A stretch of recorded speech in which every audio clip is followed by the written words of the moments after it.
Hello friend, मैं शायला खान और आप देख रहे हैं मेरा खास शो डिबेट विद शायला। एक बहुत ही बड़ी ब्रेकिंग न्यूज के साथ जी प्रोग्राम का आगाज कर रहे हैं। हाफिज सईद फिर से जी हमारे जो है न्यूज इंडिया और पाकिस्तान में जी ब्रेकिंग न्यूज बन चुका है।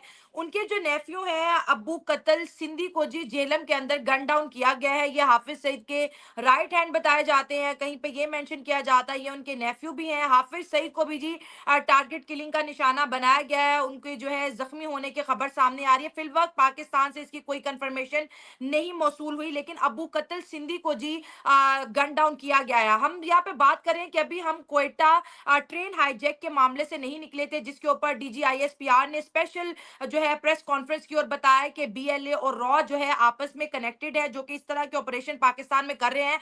आज खुल्लो खुल्ला जो है रॉ सामने आ चुकी है। उन्होंने जी हाफिज सईद के लेफ्ट हैंड को पाकिस्तान के अंदर जेहलम में गन डाउन किया है और बाकायदा तौर पर इसकी जो वीडियो है इंडियन मीडिया चला रहा है और वो कह रहे हैं कि हमारी बहुत बड़ी विक्ट्री है। अगर हम बात करें अबू कत्ल सिंधी की, तो इंडिया का ये कहना है कि ये 2017 के जो टेररिस्ट अटैक थे उनमें भी मुलविस था। और जिस दिन प्राइम मिनिस्टर नरेंद्र मोदी ने ओथ सेरेमनी की थी 2024 में, तो उस दिन जो है ये साहब ने जी 9 हिंदू पिलीग्राम्स को जी निशाना बनाया था सिंध के अंदर। तो इस वक्त भारतीय मीडिया बता रहा है ये हमारी बहुत बड़ी विक्ट्री है। मेरा सवाल सबसे ये है, जो मुझे पाकिस्तान से सुन रहे हैं, जो मुझे इंडिया से सुन रही है, क्या इस वक्त भारत की डीप स्टेट पाकिस्तान के गली मोहल्लों तक पहुंच चुकी है, या भारत की डीप स्टेट को इस बात का अच्छे से अंदाजा हो चुका है कि पाकिस्तान के अंदर चीजों को किस तरह से हैंडल करने, किस तरह से अपने अपने ऑपरेशन जो है यहाँ पर सर अंजाम देने। हमारे साथ आज के शो में बहुत ही खूबसूरत पर्सनैलिटी मौजूद है, मेजर रजा, जिनका ताल्लुक आर्मी बैकग्राउंड से भी है, पाकिस्तान के सोशल मीडिया पर भी मौजूद है, बड़े अच्छे जो है एनालिस्ट हैं, इंडिया और पाकिस्तान के मैटर को बहुत अच्छे से डील करते हैं। इतनी बड़ी खबर पर इनकी राय जानेंगे। सबसे पहले इन्हें वेलकम कहते हैं। Thank you so much sir हमें ज्वाइन करने के लिए। Welcome, thank you very much for taking me in your show. बहुत शुक्रिया। सर ये जो खबर चल रही है हाफिज सईद से रिलेटेड, और इंडिया मीडिया में जी आ रहा है कि हमने एक और आतंकी को घर में घुस के मार दिया है, इस पे आपका रिएक्शन जानने की कोशिश करेंगे। ये इंडिया की ना आदत है कि ये बातें बड़ी ऊंची ऊंची करते हैं, और दूसरा पाकिस्तान में खुदा न खास्ता कोई हादसा या कोई वाकया हो जाए तो उसके बाद जिस तरह होता है ना कि वो निकम्मे नाचना शुरू हो जाते हैं, बिल्कुल इसी तरीके से ये नाचना शुरू कर देते हैं। ये आप देख रही होंगी फौजी मनमोजी, तो ये मैंने तब शुरू किया था कि जब ब्रिगेडियर हमजा पाकिस्तान में कत्ल हो गए थे। उनका एक कोई फैमिली डिस्प्यूट था उसके ऊपर, और इंडियन मीडिया के ऊपर इनके जितने रिटायर्ड और मतलब जो भी फौजी थे, गैर फौजी थे, उन्होंने बड़ा टिका के कहा कि जनाब हमने ब्रिगेडियर हमजा को, ये कश्मीर ऑपरेशन में शामिल था और हमने उसको ठोक दिया है। एग्जैक्ट वर्ड्स ये थे कि हमने उसको पाकिस्तान में ठोक दिया है। तो बाद में पता चला कि नहीं जनाब, ऐसी कोई बात नहीं थी। अव्वल तो ये है कि वो उधर ड्यूटी पे ही नहीं थे। दोम के जी उनका जो कत्ल हुआ था वो तो यहाँ पे उनकी एक मकामी रंजिश थी, जिसके ऊपर जो है ना वो फैमिली डिस्प्यूट का शिकार हुए। अगरचे किसी का कत्ल होना अफसोसनाक बात है, लेकिन जी यहीं से आपको हिंदू मेंटेलिटी का साफ पता चल जाता है कि जब भी पाकिस्तान में कोई गड़बड़ होगी, कुछ होगी, ये इसी तरह उछलना कूदना और इसी तरह वो करना शुरू कर देते हैं। तो इसलिए मैं आपसे ये गुजारिश करूंगा कि इस खबर को बिल्कुल संजीदा मत लीजिए। इस अच्छा। खबर की अगर कोई तस्दीक होनी है, तफसीलात आनी है, कुछ भी है, तो वो अपने मकामी इदारों का, पुलिस का, गवर्नमेंट की, मतलब उनकी इसका आप इंतजार करें। दो, हम्म। इंडिया का अगर आप कहेंगे ना, मैं आपको तफसील से बता दूंगा। और दूसरा, इंडिया हम्म। में ना ये एक नया थोड़ा सा ट्रेंड आ रहा है, जब से ये हम्म। थोड़े से क्या कहते हैं इसको, मोदी साहब का सेकंड टेन्योर आया है, तो तब से इनका ये नया ट्रेंड आ रहा है। आप याद करें 2023 में, 2023, सिर्फ मैं ये चंद 1 डेढ़ साल पहले की बात कर रहा हूं, जी। तो प्राइम मिनिस्टर जस्टिन ट्रूडो जो थे, हम्म। कि जो कनाडा के प्राइम मिनिस्टर हैं, हम्म। उन्होंने बाकायदा इंडिया को कहा कि जी आप दहशतगर्द हैं। आपने हम्म। ये कनाडा के अंदर जो है एक खालिस्तान मूवमेंट के लीडर को कत्ल किया है। उसके हम्म। बाद उसी साल नवंबर में department of justice United states ने कहा कि जनाब आप ये मस्तियां छोड़ दें, हम हम्म। आपको सीधा कर देंगे। हम्म। उसके बाद 2022 में कतर ने इनके 8 रिटायर्ड नेवल ऑफिसर्स को और लोअर रैंक से कुछ उनका स्टाफ था, उनको पकड़ लिया, और पकड़ने के हम्म। बाद उन्होंने उनको सजाए मौत दी।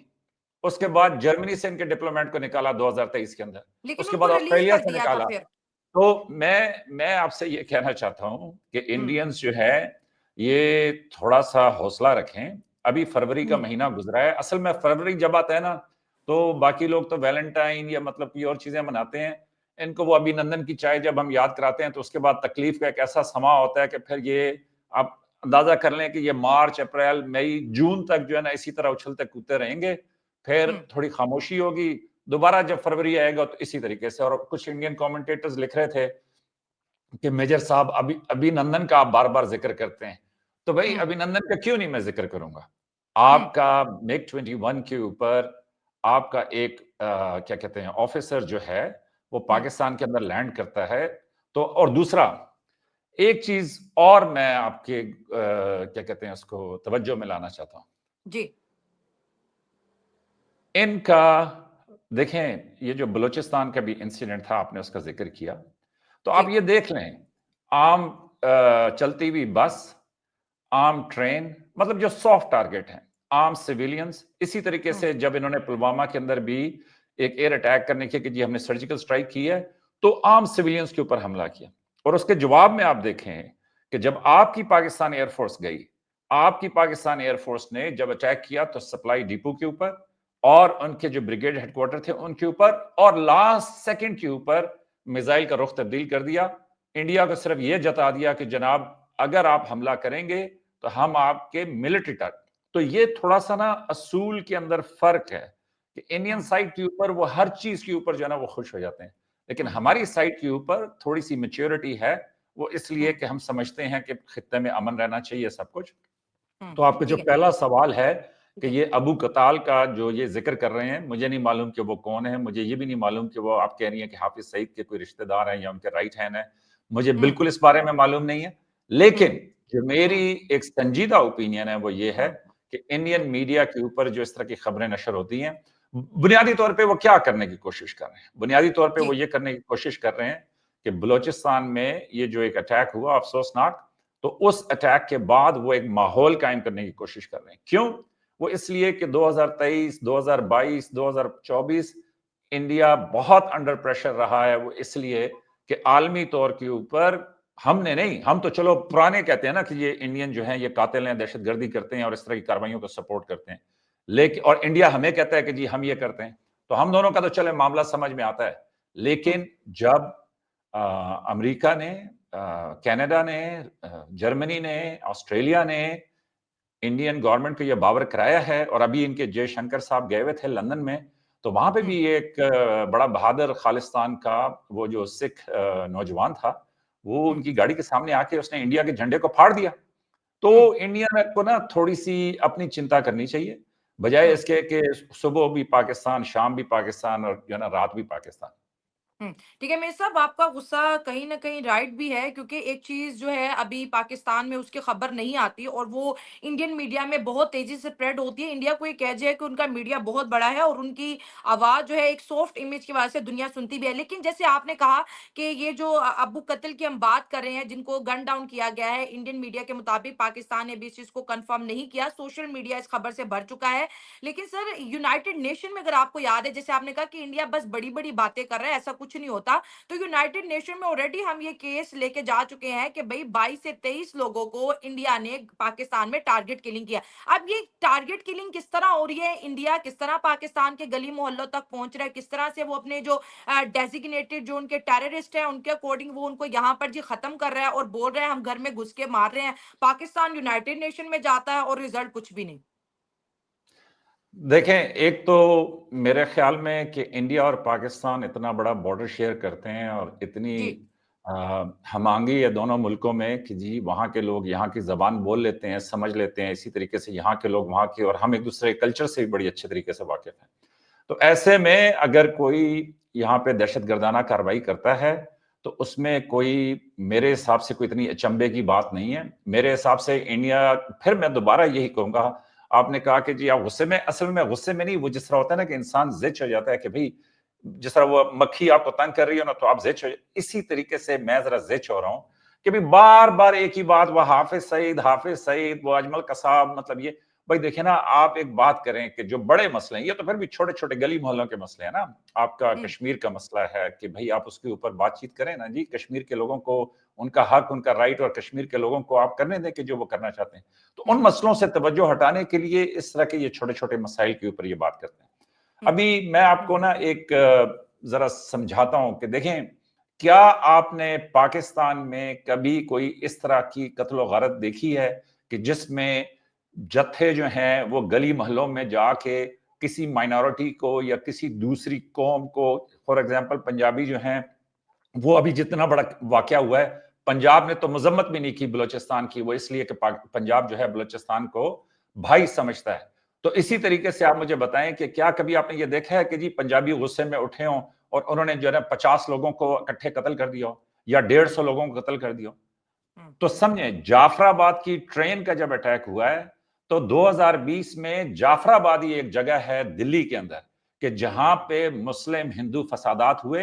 वो इसलिए कि इन्होंने एक सिटीजनशिप एक्ट वो किया कि जी, जिसमें उन्होंने कहा कि जी मुसलमानों के अलावा बाकी सबको जो है ना हम वो सिटीजन बनाने के लिए तैयार हैं, जो ये अफगानिस्तान, नेपाल, इधर उधर से कोई वहां का जो है ना एनआरसी, जी बुद्धिस्ट है बिल्कुल। या कोई हम्म। इंडिया, तो हम्म। वो मुसलमान वहां पे एहतजाज कर रहे थे। और उसके बाद बीजेपी का इनका एक वहां का मकामी गुंडा जो है, जी। उसने आके कहा कि जी पुलिस इसको क्लियर कराए, नहीं तो हम खुद क्लियर करा लेंगे।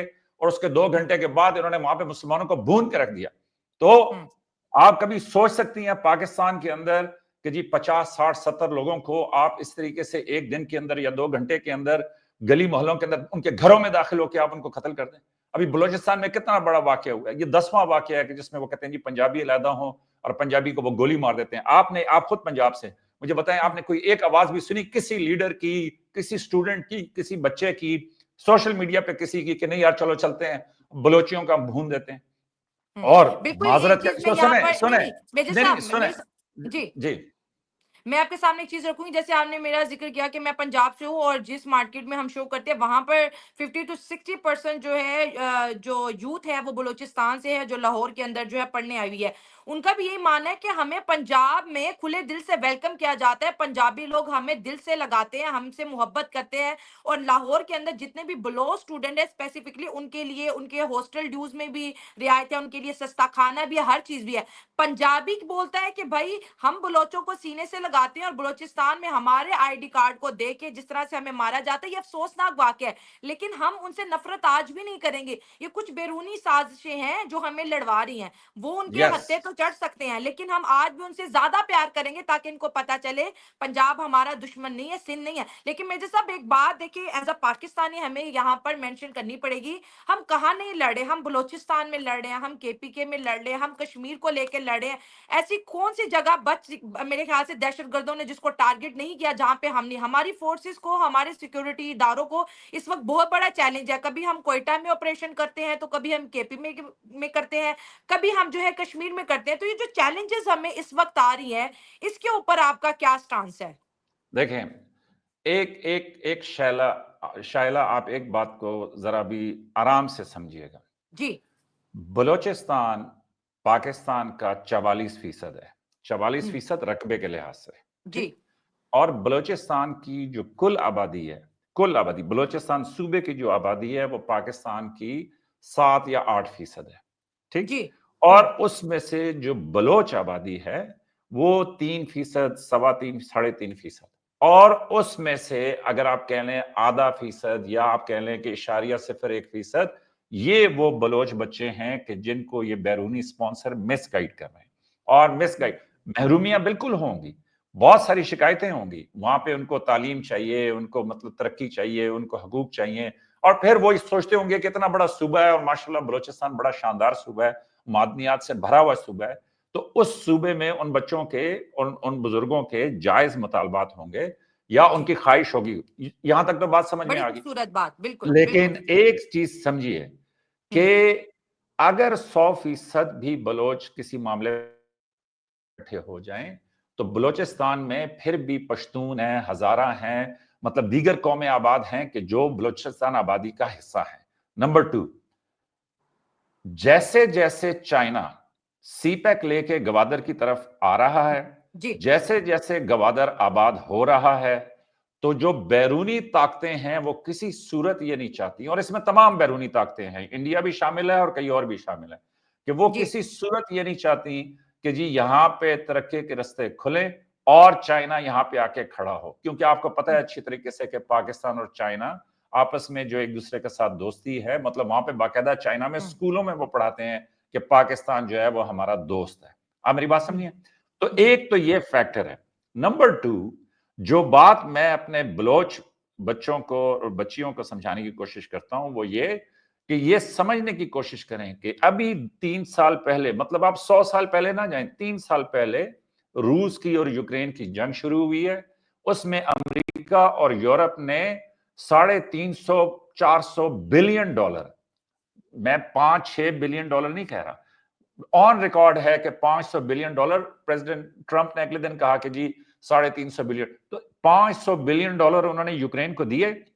जी। नंबर 2, उन्होंने उनको तमाम अपना जदीद असला दिया, और आज हाल यह है कि जी आधा यूक्रेन जो है वो रूस के पास आ चुका है। आज हाल यह है कि 3 साल में 12 लाख से ज्यादा वहां के बच्चे जो हैं वो कत्ल हो चुके हैं, इस जंग की नजर हो चुके हैं, और उनकी फैमिलीज और बाकी आपको पता है जेलेंस्की वगैरह को आप फॉलो करती होंगी। तो जी। समझने की ये कोशिश करें कि वहां पे फिर भी स्पॉन्सर वो थे कि जो सैकड़ों अरब डॉलर लगा रहे थे, जी। और यहां पे जो स्पॉन्सर है वो टटपुंजिया है, जिसको हम्म। हमारे बुजुर्ग और बाप दादा कहते थे बनिया है। मुझे बनिया पे एतराज नहीं है, मेरे हिसाब से वो एक खूबी है, लेकिन मैं ये कहता हूं कि इस टटपुंजिया स्पॉन्सर का शिकार ना हो। आप हम्म। समझ रही हैं मेरी बात? तो हम्म। अब इंडिया, अब इंडिया की बात कर लें, समझें जी। एक जरा एक सेकंड के लिए।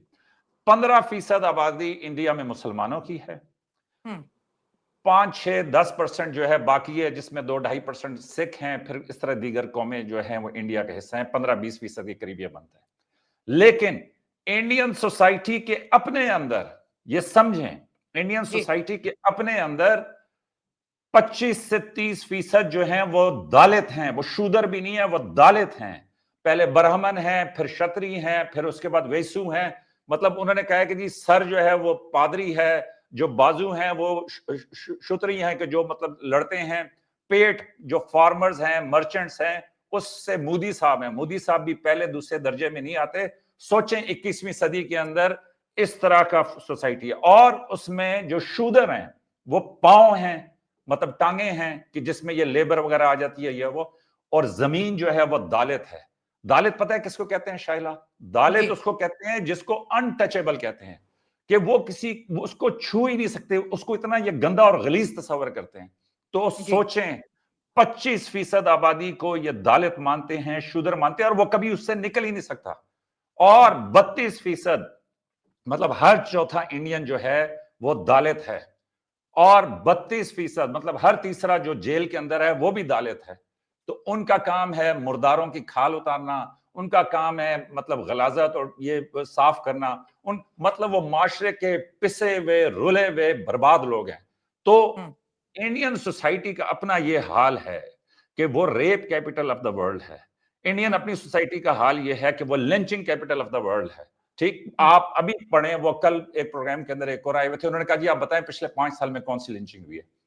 शायला पाकिस्तान में सवात में एक वाकया हुआ था कि जिसमें जी। गलत इल्जाम या सही इल्जाम जो भी लगा के, लेकिन बहरहाल एक लोगों ने हजूम ने मजहबी बुनियादों के ऊपर, और मेरे ख्याल में कि वो भी एक बैरूनी साजिश थी कि उन्होंने किया, पूरा पाकिस्तान हिल के रह गया। लोग मतलब इतने गुस्से में थे कि जी आप कैसे ऐसे इंसाफ कर सकते हैं।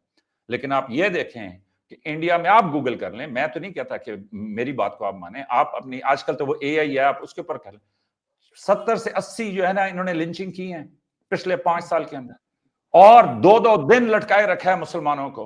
और किस बात पे कि वो केला ले आया है, किस बात पे कि जी वो एक पाव कहीं से गोश्त उठा के ले आया है।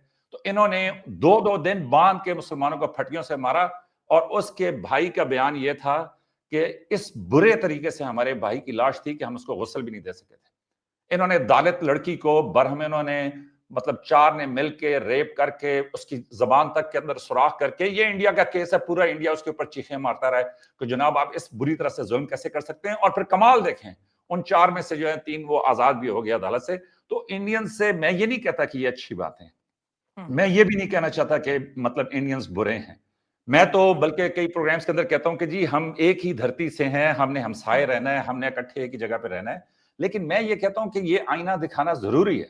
वो हम्म, इसलिए कि ऐसे ना करें ना कि जी बलूचिस्तान में अगर इस तरह मैं बात करूं तो जनाब अब तो बारी है इंडिया के बंटवारे की, मजीद हम्म, बंटवारे की। क्यों हम्म, कि जब आप इस तरह एक पूरी कौम को मतलब देखें, आप 25% अपनी आबादी को यह कहेंगे कि जनाब तुम हो ही गटर की खुराक, तुम्हारे बाप, तुम्हारी माँ, तुम्हारे बच्चे, तुम सब सारी जिंदगी तुम दालित रहोगे। अभी भी इंडिया के आइन के अंदर लिखा हुआ है, शेड्यूल्ड कास्ट लिखा हुआ है। और एक और मैं हम्म, आपको बता दूं, शाइला खान आप मुसलमान जी, है, जी, शेड्यूल्ड कास्ट लिखा हुआ है जो ये दालित शूद्र वगैरह है। आपको पता है कि मुसलमान किस में आते हैं? हम्म, अदर बैकवर्ड कास्ट में, ओबीसी कहते हैं इसको, अदर हम्म, बैकवर्ड कास्ट। शेड्यूल्ड हम्म, कास्ट का तो फिर भी कोई मतलब जो है कोटा है नौकरियों के अंदर वटेवर, लेकिन मुसलमान बेचारे वहां पे इस बुरी तरीके से पिसे हुए हैं। तो इस तरीके से, और मैं आपको मतलब मैं ये इसलिए नहीं बयान कर रहा कि मुझे कोई खुशी है कि मैं किसी के माशरे को बुरा कहूं। मैं ये हम्म, इसलिए बयान कर रहा हूं कि भाई आपके अपने बड़े मसाइल है। वो किसी ने मेरे प्रोग्राम के ऊपर लिखा था कि भाई जिसको ज्यादा तकलीफ है ना वो जाके एक दफा इंडिया का विजिट कराए, ठंडा ठार होकर वापस आ जाएगा। तो हम्म, इसलिए मुझे बड़े अफसोस होता है कि वहां पे असल में यह है कि सोशल मीडिया के इस दौर के अंदर बस ठट्ठे मारो, मतलब जो है ना डायलॉग मारो। मुझे तो लगता है कि जी जिस तरीके से वो पाकिस्तान के मशहूर एक्टर थे ना, वो पेशावर के बदर मुनीर थे और हम्म, पंजाब के सुल्तान राई थे, मुझे तो ये लगता है कि वो सुल्तान राई साहब की और बदर मुनीर की रूह जो है ना वो सारे सियासतदानों में, सारे एंकर्स में, सारी दुनिया में वो फैल गई है। तो बस हम्म, हर बंदा जो है वो डायलॉग पे डायलॉग मार रहा है। अभी अबू कताल का जिक्र करके पता नहीं क्या सुबह शाम, मतलब ऐसे के आप नहीं है लाहौर के अंदर बैठी, मुझे बताएं कि लाहौर में क्या मसला है, हम्म, इधर बाकी क्या मसला है। फिर वो कहेंगे कि जी पंजाब और इस्लामाबाद तो बड़ा जबरदस्त है, बाकी भाई बलोचिस्तान के अंदर मैं मानता हूं। और फिर दूसरा, एक तो वो चाइना का फैक्टर है, हम्म, हम्म, दूसरा जो फैक्टर है शायला वो ये है कि जहां पे भी जंगें होती हैं, जी, जहां पे भी एक तवील जंग होती है उसका हम्म, फॉल आउट होता है। और हम्म, फॉल आउट ये होता है कि अफगानिस्तान से अमेरिका गया है, दो हम्म, तीन साल गुजरे हैं, हम्म, अफगान जो हैं वो हमारे भाई हैं, वो भी जरा संभलने की, अपनी चीजों को कंट्रोल करने की कोशिश कर रहे हैं। चूंकि इतनी खतरनाक जंग थी उनके पास, इतने साल वो जंग रही, तो उस जंग की नतीजे में ऐसे ग्रुप्स पैदा हो जाते हैं जिनकी मैं ये कहूंगा कि वो बुरे नहीं है, लेकिन उनकी उम्मीदें बहुत हैं। वो समझते हैं कि उनको प्राइम मिनिस्टर होना चाहिए, वो समझते हैं कि उनको वजीर दाखिला होना चाहिए। मुझे हंसी और मतलब जो मजा आता है ना इस सारे में, मुझे लगता है ये जैसे एक मैच ही चल रहा है। तो इसमें जो जी, आता है वो ये कि आज देख लें कि बांग्लादेश के ऊपर इंडिया ये मतलब बांग्लादेश ने यह कहा है कि इंडिया बराए मेहरबानी बांग्लादेश की फौज को ये ना कहे कि जी उसके अंदर बगावत होने वाली है। भाई आपका क्या बनता है कि आप बांग्लादेश की फौज के बारे में कहें कि जी वहां पे बगावत होने वाली है? ठीक, आप अफगानिस्तान बांग्लादेश में घुसे, आज देख लें बांग्लादेश उधर ही आ गया कि जिधर पाकिस्तान कहता था। और अब कहते हैं कि नहीं वो रात को एक कंटेनर गया, उसमें जहाज में गए वो 26 लोग थे, तो उन्होंने जाके पूरा बांग्लादेश जो है ना वो हिला के आईएसआई ने जो है ना वो हमारी झोली से निकाल के तो वो बंगालियों के हवाले किया। मतलब क्या आप बात करते हैं यार हम्म, जी। हम्म, इसी तरीके से अफगानिस्तान के अंदर भी इन्होंने पूरी कोशिशें कर ली, ऊपर नीचे आगे। लेकिन मैं आपको आज बता रहा हूं शाइला खान, जी, अफगानिस्तान और पाकिस्तान का नसीब जुड़ा हुआ है। अफगानी हमारे पास देखें, अफगानियों को, अफगानी ये बात मानते हैं कि जी हम्म, वो सैकड़ों नहीं लाखों की तादाद में हमारे पास रहे हैं, हमारे कल्चर का हिस्सा ठीक है। है, ठीक है। मैं सब एक एक चीज़, जैसे मैंने आपको इंटरप्ट नहीं किया, आपने इंडिया की बातें की, आपने पाकिस्तान की भी की। ठीक है, इन सब चीज़ों का अगर हम क्रक्स देखें, तो इस वक़्त जैसे इंडिया के बहुत से इंटरनल इश्यूज़ हैं, उनको एक्सटर्नल चैलेंजेस भी है, लेकिन सर उनकी जो फ़ॉरेन पॉलिसीज़ हैं, उनकी जो सॉफ्ट पावर है, एक नारा हम उठाते हैं कि क्वेटा के अंदर इंडिया की इंटरफेरेंस है। आज हम जैसे अबू कत्ताल के मर्डर की बात करें तो हम कहते हैं कि भाई इंडिया की इंटरफेरेंस है।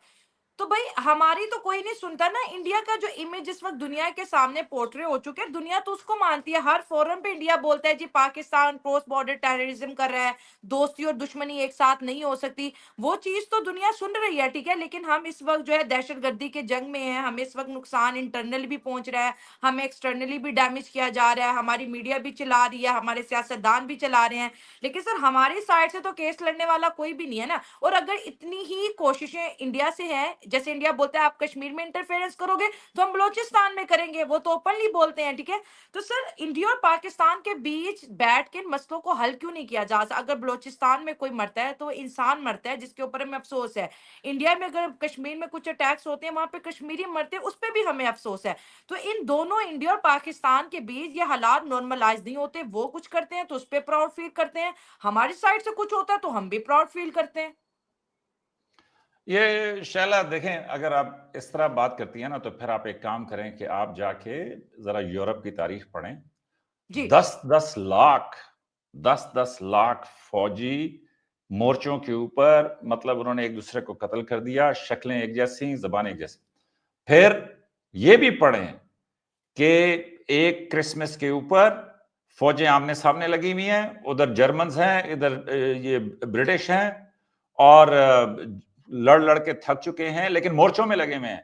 और फिर कैसे एक साइड से किसी ने गीत गाना शुरू किया, दूसरी साइड से, और फिर उन फौजियों ने बाहर निकल के, इस पे भी चाहे तो किसी दिन प्रोग्राम कर लीजिएगा, मैं आपको पूरी स्टोरी सुनाऊंगा कि जंग के दौरान, समझें, बर्तानिया और जर्मन इसी तरह थे जिस तरह इंडिया और पाकिस्तान है। तो क्रिसमस आई, उन्होंने इधर से गीत गाया, उधर से सीटियां बजना शुरू हो गई। उसके बाद फौजी सारे बाहर निकल आए अपने मोर्चों से, उन्होंने वहां पे फुटबॉल खेली, एक दूसरे को खाना खिलाया, लतीफे सुनाए, सारी रात नाच गाना किया। उसके बाद अगले दिन फिर लड़ाई शुरू होगी। तो मैं ये कह रहा हूं कि ऐसे, और फिर ये देखें कि ये वही यूरोप है कि जो कल एक दूसरे को कत्ल कर रहा था, और आज वो यूरोपियन यूनियन और नेटो और ये और वो, इकट्ठे और हैं वो कहते सब हैं किसी जी। एक पे हमला हुआ तो सब पे हो जाएगा, और ये सब जी। तो जी बिल्कुल। अभी बात यह है कि इंडिया और इंडिया, पाकिस्तान का मुस्तकबिल जी। मैं ये कह रहा हूं कि इंडिया, पाकिस्तान, बांग्लादेश, नेपाल, अफगानिस्तान, अब जो सूरज, मतलब जो ताकत का मरकज है, वो कह रहे हैं कि जी मगरिब से मशरिक की तरफ आ रहा है, बल्कि आ चुका है। जी। किस तरीके से? कि जी China is the new global power, China will tell कि जी दुनिया में किस तरह। अब चाइना की पॉलिसी क्या है? चाइना का और इंडिया का बॉर्डर के ऊपर क्लैश हुआ, उनके ऊपर सारी, वो एक दूसरे के सामने आ गए, उसके बाद फिर पीछे हटे, पीछे हटने के बाद तो चाइना ने इंडिया को यह कहा, और मेरे ख्याल में कि ये तदब्बर है कि जो इंडिया को अपनाना होगा, वो इसलिए शायला कि पाकिस्तान की जिम्मेदारी कम बनती है, वो इसलिए कि पाकिस्तान रकबे में भी इंडिया से छोटा है, पाकिस्तान तादाद में भी, आबादी में भी इंडिया से छोटा है। लेकिन कल परसों चाइनीज प्राइम मिनिस्टर ने कहा कि जी एलिफेंट और ड्रैगन डांस क्यों नहीं कर सकते? एलिफेंट से मुराद थी इंडिया का एलिफेंट, हाथी, और ड्रैगन से मुराद थी कि चाइना की ड्रैगन, कि ये दोनों डांस क्यों नहीं कर सकते? और उनका कहना यह था कि जी जो हमारे जहां पे इख्तिलाफात हैं, आए उनको मुस्तकबिल की नस्लों के लिए छोड़ देते हैं बिल्कुल और सॉल्यूशन आज की तरफ जाना अच्छी जिंदगी चाहिए जी। गुजारते हैं। तो मैं जी आपको बिल्कुल। ये कहना चाह रहा हूं कि इसमें अगर तो यही पॉलिसी जारी रही कि उधर से भी ठट्ठे और इधर से भी बातें और ये सारा कुछ, तो फिर उसका अंजाम क्या होगा? और माजरत के साथ इंडिया और पाकिस्तान तो बहुत खतरनाक पोजीशन पे हैं शायला। जी। क्यों? ये कि वो भी न्यूक्लियर हथियार रखते हैं और हम भी न्यूक्लियर हथियार रखते हैं। एग्री सर, तो एग्री बिल्कुल। ऐसे में किसी की बचत नहीं होगी। हम्म। मतलब मैं अपनी भी बात कर रहा हूं। लेकिन चक्कर ये है कि जब आप इस तरह की, तो अभी मैंने नहीं ये मुहावरे, या मैंने नहीं ये बातें शुरू की थी, लेकिन ये सदियों के मुहावरे हैं कि बगल में छुरी और मुंह में राम राम। मैं राम तो ये राम जी। बगल में छुरी और मुंह में राम राम नहीं चलेगा। अगर जी किसी ने बैठ के बात करनी है, अगर लोगों ने करनी है, तो मैं तो अगले दिन किसी को कह रहा था, मैंने कहा कि भाई बात ये है कि बावजूद इसके कि आपके और मेरे इतने इख्तिलाफात हैं, लेकिन अगर डीएनए ढूंढोगे तो हम कजन्स हैं, एक है। बड़े यस अदब के यस। साथ। हाँ बिल्कुल। और इंडियन फिर एंड पाकिस्तानी वो कजिन्स है बिल्कुल। जी, जी, जी। हम्म। तो मैं ये कह रहा हम्म। हूँ कि बात ये है कि कोई वजह थी ना कि पाकिस्तानी अलहदा हो गए। जब आप दालेत और शूदर और ये चीजें रखेंगे, तो फिर लोग वहां से भागेंगे। वो नई जिंदगी की, उनका हक है तरक्की करना, उनका हक है आगे बढ़ना। तो आप कैसे 21वीं सदी के अंदर किसी पूरे तबके को, मतलब 25-30% को आप, मतलब हर चौथे को आप कह दें कि यार तुझे तो हाथ, तू अनटचेबल है। मतलब मेरी तो ये बात मेरी समझ से बाहर थी। मैं समझा ये खत्म हो चुका था, लेकिन ये बहरहाल एक हकीकत है उनका अपना माशरा है, वो जिस तरह मर्जी जीना चाहें, उनका हक है, मेरी तरफ से उसकी रिस्पेक्ट है। लेकिन तकलीफ तब होती है कि जब तो भाई पाकिस्तान बड़ा खूबसूरत मुल्क है, पाकिस्तान के लोग बड़े शानदार लोग हैं, यहाँ पे सिंधी, बलोची, पंजाबी, कश्मीरी, मतलब तमाम लोग रह रहे हैं, किसी का इंटरनेट बंद नहीं होता। आप ये अभी अगले दिन वो इतना ढोल पीट रहे थे कि जी पाकिस्तान जो है वो दहशतगर्दी में दूसरे नंबर पे, जी वो रिपोर्ट, भाई अव्वल तो बात यह है कि वो एक प्राइवेट इदारे की रिपोर्ट है, उसका नाम institute of peace and economics है। दोम बात यह है, उसने कहा है दहशतगर्दी से मुतासिर मुल्क है पाकिस्तान, जी ये नहीं कहा बिल्कुल, कि पाकिस्तान दूसरा बड़ा दहशतगर्दी हम करवा दहशतगर्द रहे है। हैं, हाँ तो बिल्कुल, दहशतगर्दी से मुतासिर से मुल्क, और मुतासिर अगर विक्टिम है हम। पाकिस्तान दूसरे नंबर पे है जी। तो इंडिया 14th नंबर पे है। तो भाई हम्म। कोई इतना फासला नहीं है। तो हम दहशत से मुतासर होंगे तो आप भी होंगे, और आप दहशतगर्दी से हम्म। मुतासर होंगे तो हम भी होंगे। तो मेरे ख्याल में कि बात यह है कि अव्वल तो हकायक को हकायक के तौर पर बयान करें। ये इनके बहुत सारे दावे, बहुत सारी चीजें ये लोग करते हैं, लेकिन माजरत के साथ बाद में वो चीजें जो हैं वो, मेरा ख्याल में कि पाकिस्तान ना, देखिए शाइला, एक तो ये दहशतगर्दी, ये तमाम चीजों का नुकसान भी होता है, इसकी इकोनॉमी रुक जाती है, हमारी मईशत इसी वजह से सफर कर रही है, टूरिज्म पॉलिटिकली स्टॉप यहाँ हो पे जाता लोगों, है जी। हाँ, तो हम्म। पॉलिटिकली लोगों में यहाँ पे शिद्दत इसी वजह से आई हुई है कि जाहिर है कि रोजगार कम हो, चीजें कम हो, इकोनॉमी पे प्रेशर हो, जॉब्स पे पॉलिटिशियंस को, सबको, तो फिर और फिर इस तरह खुदा ना खासा वाकयात हो जाए तो लोगों को गुस्सा तो होता है। नाउमीदी, लेकिन नाउमीदी होती है, गुस्सा नाउमीद, नहीं, नाउमीदी, तो हाँ। नाउमीदी मेरे हिसाब से स्ट्रॉन्ग वर्ड है। वो इसलिए कि शायला मैं आपको सुनाना शुरू करूं ना कि कितने बुरे वक्त थे, तो आप कहेंगे कि अभी तो जबरदस्त काम चल रहा है। अभी सुने, पाकिस्तान में 2000, मैं अभी आपको बता देता हूं कि पाकिस्तान में एक एक साल के अंदर 76 खुदकुश हमले हुए हैं। ये तो एक वाकया हो गया ना, या दो सर वाकये ये हो गए? 2024 की बात करें, 1096 अटैक्स हो चुके हैं नहीं नहीं, दहशतगर्दी के अटैक्स पाकिस्तान में। अटैक्स शायला एक अलहदा चीज है, लेकिन मैं ये कह रहा हूं ये जो सुसाइड बॉम्ब है, इसका किसी के पास कोई इलाज नहीं है। जब किसी शख्स ने यह तय कर लिया है कि वो अपनी जान पे खेल जाएगा, तो तो वो उसको खेलेगा, रोकना बहुत मुश्किल हो जाता है। और नामुमकिन, दूसरा, बिल्कुल एग्री। अभी देखे ना, ये 2023 मार्च में मॉस्को में अटैक हुआ था। और मॉस्को में अटैक किस तरह हुआ कि उनके वो क्राउन हॉल के अंदर 4 लोग दाखिल हुए, उन्होंने 145 को गोलियों से भून के उसी टाइम पे कत्ल कर दिया, बच्चे, औरतें, छोटी बच्चियां, मतलब वो जी। सब कुछ। और 500 को जख्मी कर दिया, मतलब मॉस्को जैसे क्रेमलिन से सिर्फ 20 किलोमीटर दूर। तो मैं ये कह रहा हूं कि और वो भी तो इसलिए ये किराए के टट्टू, मतलब इस तरीके से ऐसे कोई एलिमेंट्स के जिनको आप कुछ पैसे दे के ये सब कुछ करा लें, ये बिल्कुल मुमकिन है। तो हमारी साइड पे तो गवर्नमेंट इस पे काम कर रही है, अफवाज पाकिस्तान काम कर रही है। लेकिन हैविंग सेड दैट, मैं ये कहना चाहता हूं कि इसका एक, हर चीज में कुछ नुकसान होता है, कुछ फायदा होता है। इसका फायदा यह है कि अफवाज पाकिस्तान एक बैटल हार्डन फौज बन चुकी है, कि जो पिछले 10-20 साल ये जंग लड़ते लड़ते, अभी उनकी एसओपीज, उनकी तैयारी, उनका सब कुछ इतना शानदार है कि आपने वो फरवरी में नतीजा देख लिया कि जब अभिनंदन साहब वहां से आए थे, तो आने के बाद कैसे खूबसूरत चाय पी के गीत गाते हुए यहां से वापस गए थे। इनको इनको यकीन नहीं आ रहा था कि ये हो सकता है, बिल्कुल इनको ठीक है, यकीन नहीं आ रहा था। ठीक है। और ओके, दूसरा, थैंक यू। दुनिया दुनिया में बाकी लोगों को भी यकीन नहीं आ रहा था कि पाकिस्तान ने ये क्या कर लिया। तो अल्लाह का शुक्र है, हम अपनी मेहनत कर रहे हैं, जो मारपीट है वो हम खा रहे हैं। अफगानिस्तान से अमेरिका गया है, जाहिर है उसके भी असरात होंगे। ये सारी चीजें यहाँ पे हुई हैं, लेकिन मेरा ख्याल में गुड टाइम्स आर कमिंग। तो ऐसे में जब गुड टाइम्स आर कमिंग, तो आई वुड रिक्वेस्ट एवरीबॉडी कि जी पॉजिटिविटी और बेहतरी की तरफ जाएं, ना बिल्कुल, कि रोज एक दूसरे के ऊपर गंडासे लेके चढ़ जाएं। ठीक है। हाँ, बिल्कुल, thank you so much. Major साहब आपकी बातें तल्ख़ भी थी और हकीकत पसंद भी थी, और क्रक्स यही था, मुझे आपके अंदर एक बड़ा अच्छा इंसान नज़र आया कि हम किसी के मुआशरे की बुराइयाँ सामने नहीं रखना चाहते। हमारे अंदर भी बहुत से डिफ़ॉल्ट है, लेकिन हल सॉल्यूशन ही है। सॉल्यूशन की तरफ दोनों कंट्रीज़ को चाहिए। कहीं न कहीं हम कज़िन्स भी हैं और डीएनए हमारा मैच करता है, तो एक-दूसरे से इख्तलाफ़ात रख के हम तरक्की नहीं कर सकते, मज़ीद मसलों में फँसते चले जाएँगे। जो मेरी इंडियन ऑडियंस देख रही है, आपसे भी ये रिक्वेस्ट है कि पॉज़िटिविटी फैलाएँ, मोहब्बत का पैगाम दें। इंडिया और पाकिस्तान दुश्मन नहीं है। हम 1947 से पहले एक थे, हमारे फोर फादर्स कहीं बैठ के चाय पिया करते थे और फिर दो नजरियाती बुनियादों पर जी पाकिस्तान बनता है। इस चीज को एक्सेप्ट जितनी जल्दी इंडिया करे, पाकिस्तान करे, उतना ही बेहतर है। क्वेटा अटैक पे निहायत ही अफसोसनाक जो है खबर थी, स्टिल आज भी हम इस वाक्य पर अफसुर्दा हैं और ये चीजें नहीं होनी चाहिए। आपकी बात ठीक है कि पाक आर्मी को, पाकिस्तान के इदारों को बहुत ज्यादा चैलेंजेस हैं और वो इससे निपट भी रहे हैं, और पता नहीं ये जंग हमारी कब तक जारी रहेगी। लेकिन हाँ, दहशतगर्दी में हम विक्टिम हैं, क्योंकि हम हमारे मुल्क के अंदर इस वक्त जो है दहशतगर्दी जो है जोर पकड़ती दिखाई दे रही है और मासूम पाकिस्तानी जो है अपने खून की कुर्बानी देते हुए नजर आ रहे हैं। सो दोस्तों, ये थी मेरी आज की वीडियो। आपकी क्या राय है नीचे दे कमेंट्स बॉक्स में जरूर शेयर करें। मिलते हैं अगले प्रोग्राम में। दुआ में याद है कि अगर आपका नहीं, अगर मेजर साहब के साथ मेरा ये शो आप हिट करते हैं तो नेक्स्ट प्रोग्राम बहुत जल्द हम आपके साथ जी एक बहुत ही सनसनी टॉपिक पे जी शेयर जरूर करेंगे। दुआ में याद रखें। God bless you all. Thank you so much major sir. Thank you. Thank you, thank you, thank you.